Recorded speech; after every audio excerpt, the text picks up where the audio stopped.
आज आपण अगदी मस्त अशी खुसखुशीत तोंडात टाकताच विरघळणारी गव्हाच्या पिठाची शंकरपाळी कशी करायची ते पाहतोय। चला तर मग पटकन रेसिपीला सुरुवात करूया। तर इथे सुरुवातीला मी अर्धा कप साखर घेतलेली आहे आणि आता इथे अर्धा कप आपल्याला दूध घ्यायचं आहे। दुधाऐवजी पाणी घेतलं तरीसुद्धा चालू शकेल। इथे मी मेजरिंग कपच्या साह्याने हे प्रमाण घेतलेलं आहे। अर्धा कप साखर आणि अर्धा कप दूध घ्यायचं आहे। तुम्ही घरातील कुठलीही एखादी वाटी घ्यायची आणि त्या वाटीच्या साह्याने प्रमाण घ्यायचं आहे। तर आता ही साखर दुधामध्ये विरघळेपर्यंत आपल्याला गरम करून घ्यायची आहे। खूप जास्त गरम वगैरे करायचं नाही। तर आता इथे साखर वितळली आहे, मी गॅस बंद केला आहे। मिश्रण गार होऊ द्यायचं, तोपर्यंत आपण पीठ मळूया। तर आता इथे पहा, 1 कप मी गव्हाचं पीठ घेतलेलं आहे। पीठ अगदी जास्त दाबून वगैरे घ्यायचं नाही आणि सैलसरही घ्यायचं नाही, थोडंसं हलकं आपल्याला असं चमच्याच्या साह्याने दाबून घ्यायचं आहे। हा दुसरा कप आहे आणि आता हा अर्धा कप, म्हणजे इथे एकूण आपण 2.5 कप इतकं गव्हाचं पीठ घेतलेलं आहे।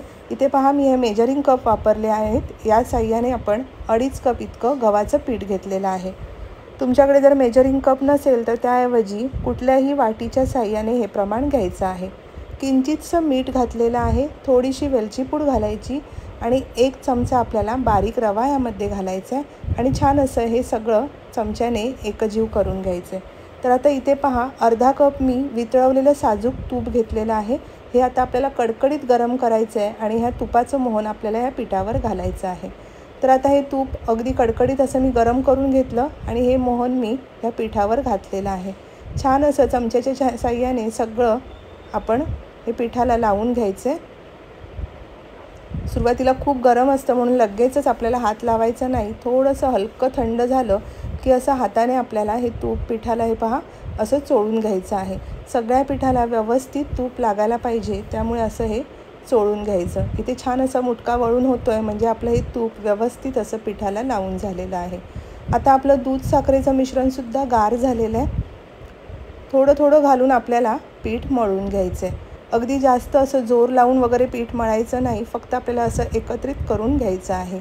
तर आता इथे प्रमाण पुन्हा एका 2.5 कप आपण गव्हाचं पीठ घेतलेलं आहे, अर्धा कप साजूक तूप, अर्धा कप साखर आणि अर्धा कप मी इथे दूध घेतलेलं आहे।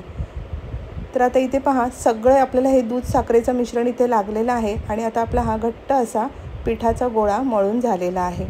तर आता लगेचच शंकरपाळ्या करायला घेऊया। तर इथे मी हा एक असा उंडा काढून घेतला आणि आता आपण हा लाटून घ्यायचा आहे। बाजूने याला असे क्रॅक जात आहेत, म्हणजे काही घाबरायचं कारण नाही, अगदी आपलं परफेक्ट असं हे पीठ मळून झालेलं आहे। हाताने थोडंसं असं कडेने एकसारखं करून घ्यायचं आणि ह्याची अशी आपल्याला जाडसर पोळी लाटून घ्यायची आहे। इथे पहा, मी अशी जाडसर पोळी लाटून घेतली आहे। बाजूने क्रॅक गेलेले आहेत म्हणून त्याच्या बाजूच्या कडा आपल्याला काढून घ्यायच्या आहेत। हे पहा अशा प्रकारे, आणि नंतर आपल्याला ह्याच्या हव्या त्या आकाराच्या शंकरपाळ्या लहान मोठ्या जशा हव्या तशा कापून घ्यायच्या आहेत। तर आता इथे मी ह्या चौकोनी अशा शंकरपाळ्या कापून घेते। तर आता इथे पहा, ही आपली शंकरपाळी कापून झालेली आहे। साधारण एवढ्या जाडीची इतकी आपल्याला शंकरपाळी घ्यायची आहे। तेल तापत ठेवलं, थोडासा गोळा यामध्ये टाकून बघायचा, लगेचच वरती आला म्हणजे तेल व्यवस्थित तापलेलं आहे। गॅस आपल्याला आता मंद आचेवर ठेवायचा आहे आणि त्यानंतर यामध्ये शंकरपाळी सोडायची आहे। खूप जास्त एका वेळेस अशी गर्दी करायची नाही आणि शंकरपाळ्या तेलात सोडल्यावर लगेचच त्याला झारा लावायचा नाही, थोडा वेळ त्याला सेट होऊ द्यायचं, 5-6 सेकंद, आणि नंतर आपल्याला हे असं झाऱ्याने गोल गोल असं फिरवून घ्यायचं आहे। अगदी 3 ते 4 मिनटं लागतात साधारण शंकरपाळ्या तळून व्हायला।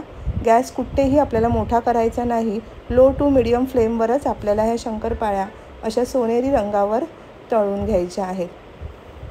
तर सुरुवातीला इथे मी थोड्याच शंकरपाळ्या तेलामध्ये सोडलेल्या होत्या, आता ह्या पुढच्या शंकरपाळ्या मी तेलात सोडते। हे पहा, अगदी त्याला लगेचच झारा लावायचा नाही, 3-4 सेकंद सेट होऊन द्यायचं आणि नंतर आपल्याला चमच्याने असं हे हलवून घ्यायचं आहे।